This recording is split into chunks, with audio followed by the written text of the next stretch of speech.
Ano daw ang agency na in-applyan ko sa Pilipinas para makapunta ako dito sa Taiwan, o ano yung agency na nagpaalis sa akin para ako ay makapagtrabaho dito sa Taiwan.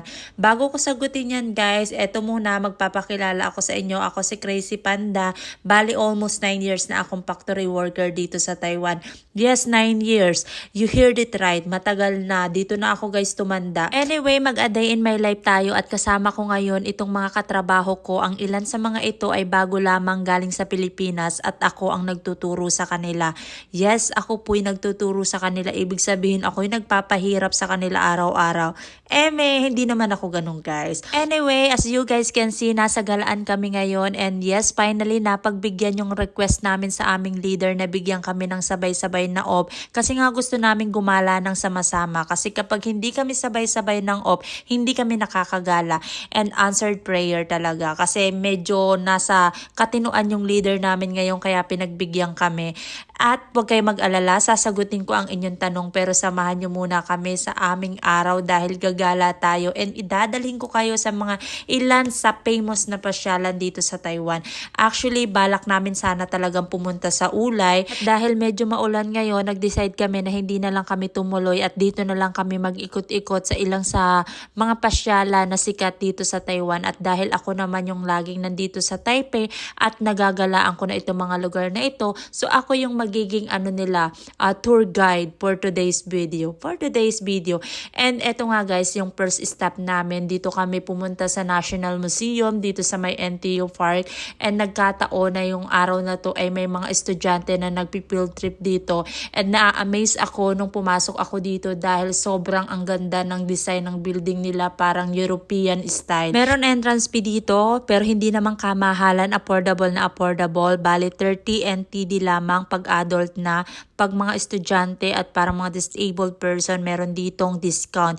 Yung 30 NTD na yun is sobrang affordable kaya kung kayo ay pupunta ng Taiwan, you must visit National Museum dito sa Taiwan sa may NTU Park kasi ang ganda niya. Actually, palagi akong pumupunta ng NTU Park pero ngayon ko lang ito napasukan kasi ngayon ko lang na-discover na pwede palang pumasok dito ang mga turista or mga local or nandito sa kahit na sinong tao as long as na gusto mong makapasok dito. Malaki nga pala ang area na to at yung mga kasama ko nasa taas pa, nauna na akong bumaba kasi mabilis akong maglakad so inantay ko na lang sila dito sa may lounge. Isa ito sa nagustuhan ko dahil talaga namang naglagay sila ng ganito para sa mga tao sigurong napapagod at gustong umupo. Pagdating nga ng mga kasama ko, lumabas na rin kami at nagready na kami para sa second stop namin at napagkasunduan namin na pumunta kami sa Chiang Kai-shek kasi may mga kasama ako na nakarating na doon and ako multiple times na rin akong nakarating ng Chiang Kai-shek.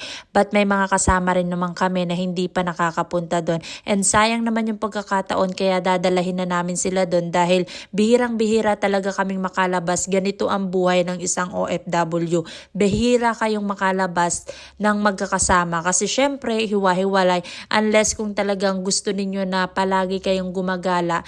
Pero you have to ready your wallet kasi hindi rin talaga biro ang gumala. Ang lumabas, sobrang bilis maubos ng pera. Habang papalabas nga kami, nakita namin isang statue dito ng animals na pinagtatalunan namin kung anong klaseng hayop ba to kasi hindi namin ma-identify kung baka, kalabaw or kung kabayo ba to kasi tingnan nyo naman yung hitsura.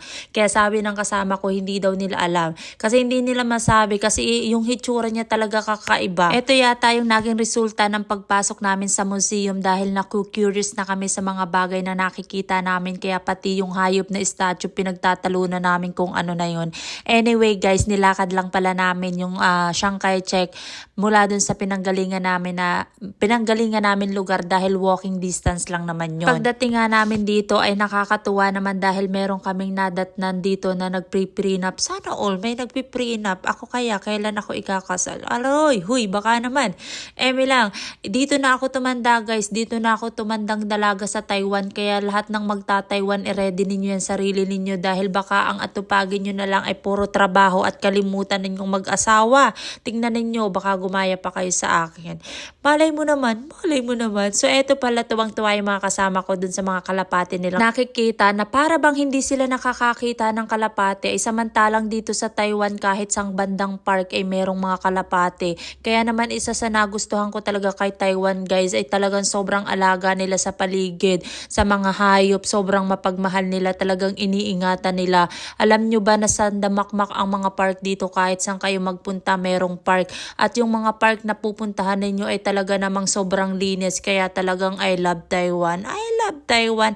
At eto nga guys, pagdating namin dito nagpicture muna kami kasi alam ninyo hindi na maayos ang tama ng iba kong kasama, siguro napapagod na, pero sabi namin enjoy the day kasi minsan lang talaga itong mangyari, hindi na ito masusundan ng napakahabang panahon again. Anyway, bago tayo magkalimutan at bago kayo magalit sa akin, alam kong klinik ninyo ang video na to dahil sa gusto ninyo ng kasagutan sa mga tanong ninyo na kung ano ba yung agency ko sa Pilipinas o kung ano yung agency na nagpaalis sa akin dyan sa Pilipinas papunta dito sa Taiwan. And to answer your question guys, my agency po is MIP. So ayan po ang agency ko, but before that nag-apply din po ako sa Jedigal. And alam nyo ba, nung nandito na ako sa Taiwan, nag-email pala sa akin ng Jedigal at ako'y pinapag-report. Pero alam nyo guys, konting kwento ko lang sa inyo para na rin magbigay ng konting inspirasyon para sa mga nag-a-apply papunta dito sa Taiwan. At first, wala naman talaga akong balak mag-apply. Sinamahan ko lamang yung aking kaibigan na mag-apply and nag-apply din ako. And luckily natanggap ako, and sadly yung kaibigan ko na gusto talaga mag-abroad is hindi natanggap. So ano yung lesson na pwede nating makuha doon? Ibig sabihin lang nun, kapag para sa'yo ang isang bagay, para sa'yo. At kapag hindi para sa'yo, hindi para sa'yo. At kapag hindi ibinigay ni Lord yung bagay na gusto mo, ibig sabihin nun, meron siyang mas magandang bagay na inailalaan sa iyo kumpara sa plano mo, higit pa sa gusto mo. Kaya wag na wag kayong mawawala ng pag-asa kung ano man yung mga pinapangarap ninyo sa buhay. Kung pangarap nyong mag-abroad, kung pangarap mong mag-apply papunta dito sa Taiwan at balang araw, isa ka na sa nag-share ng story mo pa. Kung paano natupad yung pangarap mo mula dun sa hanggang nangangarap ka lang tapos into reality. Kasi ako guys, hindi ko naman to ginusto pero dito ako inilagay ni Lord, tapos sobrang nare-realize ko lang lately na sobrang lucky ko kasi nabigyan ako ng opportunity na makapagtrabaho dito sa Taiwan, and I love Taiwan. Sobrang daming bagay na ibinigay sa akin ang Taiwan.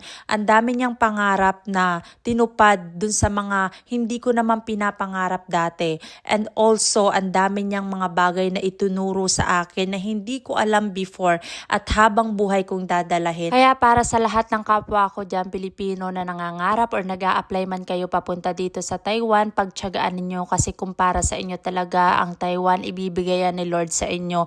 Kailangan nyo lang na ilaban yung pangarap ninyo, and I can guarantee Taiwan is the best country para sa mga gustong maging OFW. Sobrang lapit sa Pilipinas nito and sobrang free country, ang babait ng mga Taiwanese.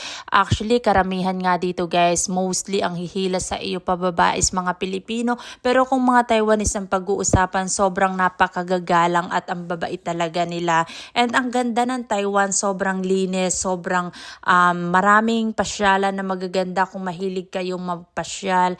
And yung salary naman every year nagtataas, maayos ang sistema ng gobyerno dito. At makakasiguro din kayo, ang safety dito ay sobrang ganda. Pwede kang maglakad ng hating gabi, pwede mong isuot yung mamahali mong alahas nang walang mangingialam sa'yo. Sobrang safe ng bansang Taiwan, kaya naman sabi ko, parang pag-iiwanan ko yung Taiwan, parang mawawala na ako ng parte sa puso ko. Yun, alam mo yung parang ganong kalungkot.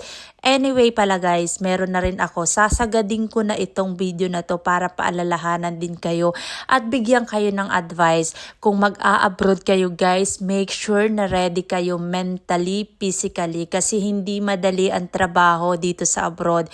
Maswerte kayo kung mapupunta kayo dun sa department o dun sa kumpanya na hindi sobrang bigat ng trabaho. And yung mental health ninyo kailangan strong, and kailangan yung emotion ninyo hindi ganun ka-sensitive, kasi dito sa abroad, ang pinakakalaban mo dito is yung lungkot. Hindi po pwede na mag-a-abroad ka tapos hindi ka naman pala ready na malungkot or malayo sa family mo. Yan yung nagiging number one rason ng mga ilang OFW kung bakit sobrang ang bilis nilang umuwi sa Pilipinas or sumusuko sila dito sa buhay Taiwan. Kaya make sure guys na kapag nag-apply kayo papunta ng abroad or papunta kayo kahit saan man bansa, is dapat ready kayo dun sa lungkot. Number one yan. Kasi para hindi kayo nasasayangan ng effort, ng money, ng lahat-lahat. Okay? Kasi para maiwasan din yung mga lahat ng sayang pagdating sa oras ninyo sa pag-a-apply. Kasi ang dami ditong dumarating na bago na hindi kinakaya yung homesick, hindi kinakaya yung trabaho na ayaw napapagalitan or whatsoever, yung siguro hindi ganun ka-strong yung emotion nila or yung mental health nila. Kaya you have to prepared. At ito pa, choice wisely yung circle ninyo, yung mga kakaibiganin ninyo, yung mga papapasukin, pagkakatiwalaan ninyo sa buhay ninyo, piliin yung mabuti, okay? Quality versus quantity. And also, yung salary ninyo, spend it wisely. Huwag kayong masyadong magpapadala sa mga luho at isipin nyo na bago kayo mag-Taiwan, ano ba yung goal ninyo para dumating man yung araw na ayaw nyo nang magstay dito, hindi nyo na kaya yung lungkot, miss nyo na yung pamilya nyo, you are ready to go back in the Philippines. Yun lang naman yung advice. At sana nasagot ko ang mga tanong ninyo dito sa video nito. Don't forget to subscribe and thank you for watching!